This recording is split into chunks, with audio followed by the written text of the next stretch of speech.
today. Joining us now to discuss, Chairman of the Republican Party of Virginia, Rich Anderson. Rich, welcome to National Report. Thanks for taking the time today. Let's dive into some of these races we're talking about. The Cook Political Report currently listing Virginia's 2nd and 7th district, which are occupied by Democrats, Elaine Luria and Abigail Spanberger, respectively. They say these races could be toss-ups. So do you believe the GOP candidates that win their primaries today can win in November? I absolutely do. Thanks for asking, because that's so applicable to what we're doing here today. The 2nd and the 7th congressional districts both have a large universe of candidates running. In the 7th district, we have 6 candidates. In the 2nd district, we have 4 candidates. I know them all. I moderated debates in both districts within the last 30 days. Tremendous turnout from the community, largest I've seen in recent years. So Republican enthusiasm is high. But more importantly, all of those candidates in both districts were on the issues, and they had a great message. And whoever is nominated in each of the 2 districts, the 2nd and the 7th, I believe is going to be sworn in January in Washington, D.C.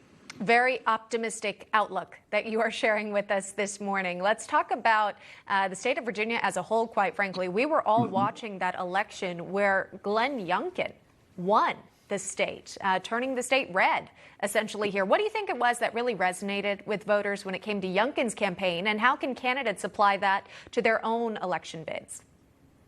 Well, I think that Governor Youngkin, who I traveled with for 6 months last year, crossed the state, crisscrossing the Commonwealth of Virginia, and I got to see him up front, close and personal. His message resonated on so many levels, whether it was the economy or jobs or education or a number of other issues. I believe he has set the new standard, set the model that our candidates should follow in order to appeal to the broadest cross-section of Virginians. He did that very successfully last year. I believe that they will do it this year also. This is a great year for Republicans.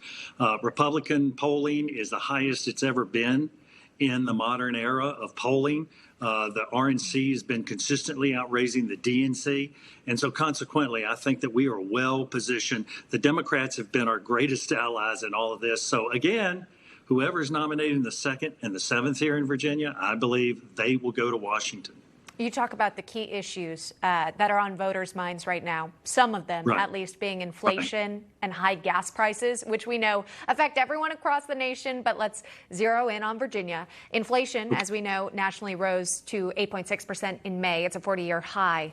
The average price of a gallon of gas, $4.97 in the U.S. It's $4.80 in Virginia. Governor Glenn Youngkin tried to pass a 3-month gas tax holiday. The bill was defeated by Virginia State Senate Democrats, which prompted the tweet from the governor here saying Democrats failed to put politics aside for the good of Virginians for a 3rd time. At a time when inflation and gas prices are at a high in the Commonwealth, Virginians should know that higher gas prices are brought to you by the Senate Dems. Rich, tell me about this, and really, how much of the blame do voters place on the Senate Democrats in the state?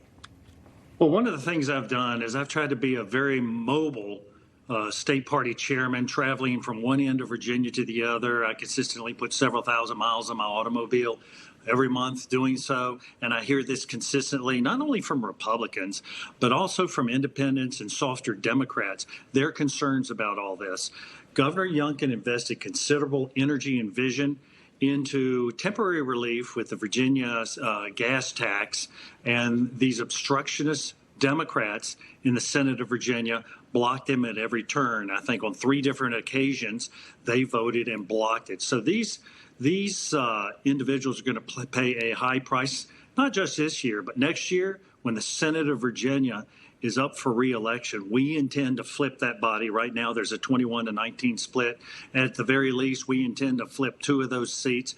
The environment's great for it, and Republicans have the right message. So they obstructed, and they have continued to levy this burden on the back of Virginia families. All right. Well, I bet it cost you a lot. If you're traveling across the Commonwealth, filling up that tank, getting all that gas mileage, goodness gracious. I know a lot of Americans are in a similar situation. Rich Anderson joining us this morning. Thank you, sir. Appreciate the preview of what we can expect from today's primary.